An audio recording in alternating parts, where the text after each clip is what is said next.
A world in which all vehicles are powered by sustainable energy and drive silently. That was once the future that automakers like Audi, Porsche, and Toyota saw. Millions were invested in establishing electric cars as the standard. However, things are not working out the way they had hoped. Therefore, brands like Mercedes are taking some extreme steps. What? Let's find out in this video. As expected, fewer people are purchasing electric automobiles, which is concerning investors. The EPA in the US had a big idea. By 2032, they aim for over 70% of new automobiles to be electric. This was a component of a larger campaign to reduce pollution and save the environment. However, reality is starting to bite now.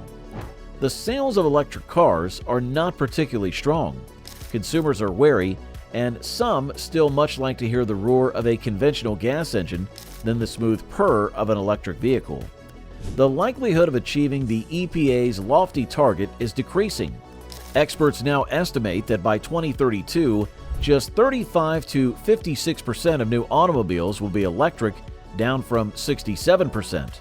That's a significant decline and an indication that the EV market is not expanding as quickly as anticipated. The auto sector is being disrupted by this trend. Consider the Mercedes-Benz brand.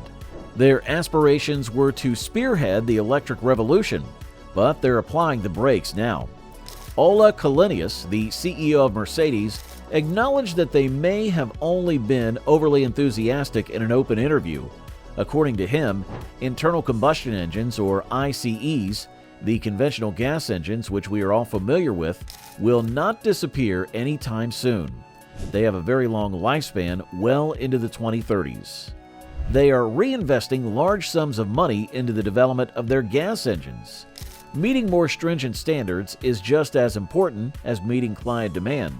Globally, governments are enacting more stringent pollution regulations, and automakers must make sure their gasoline engines meet these requirements.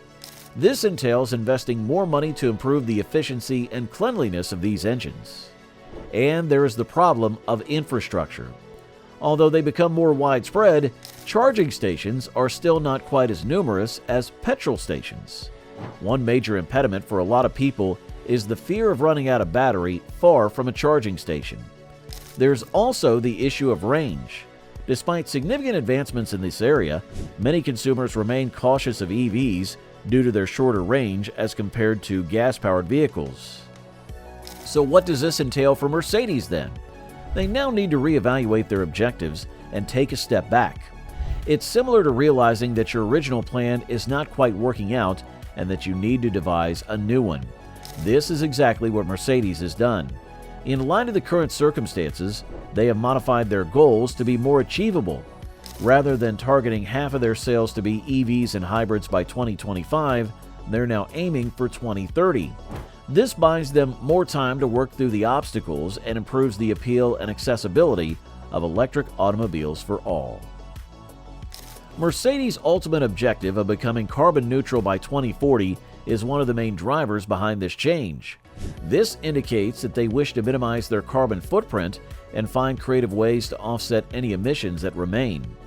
Being carbon neutral means making a major commitment to change the way automobiles are created, starting with the materials and energy sources that power the factories and cars, all the way through the production process. Mercedes is making significant investments in research and development to meet this challenging goal. New technologies are being developed to increase the efficiency and range of electric cars, and they're also looking into ways to reduce the environmental impact of their production processes, such as employing renewable energy in their facilities and obtaining materials more sustainably. Mercedes is also working with other businesses and governments to provide better infrastructure for EVs, such as additional charging stations, which is essential to enticing more people to convert to EVs.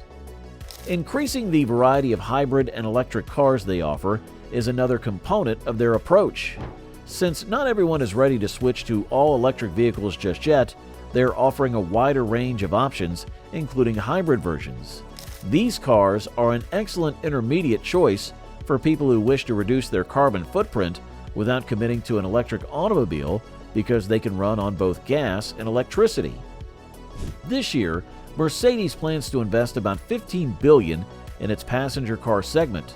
Electrification, digitization, and advanced combustion technology are the three primary areas they plan to use this money. Ola Kalenius, the CEO, mentioned that they are now spending more money on internal combustion engines than they had anticipated, though he did not provide specific numbers. This change in expenditure demonstrates how Mercedes is allocating its resources between the development of electric cars and conventional engine technology. Although there has been a major push towards electrification, Mercedes, like other automakers, is facing several obstacles that are preventing EVs from being widely adopted. Concerns over the initial investment required for electric vehicles are one of the main problems. The decreasing cost of used EVs is one factor contributing to this concern. Recently, the market for old electric cars has seen a substantial decline in pricing in various European nations, including the UK. The political environment, especially in the US, is another element that is challenging the EV industry. Numerous elections are happening this year, which raises questions about potential future government regulations that could affect the EV market. It's challenging for manufacturers and consumers to develop long-term plans when there's a chance of changes to legislation, incentives, or subsidies for electric automobiles. The adoption of EVs may be further slowed by delays in investment and purchase choices brought on by this uncertainty. There's also infrastructure and logistical difficulties. The infrastructure required to charge electric vehicles is still in its infancy and differs greatly throughout geographical areas. While charging stations are common and handy in certain locations, they are scarce in other areas, making it difficult for EV owners to travel large distances or locate a spot to fast charge their cars. Potential purchasers who are concerned about the use and ease of owning an EV may be turned off by this discrepancy. Finally, how the general public views and is educated about electric vehicles matters. There are still a lot of misconceptions regarding EVs, including worries about their range, dependability, and general performance in comparison to conventional cars.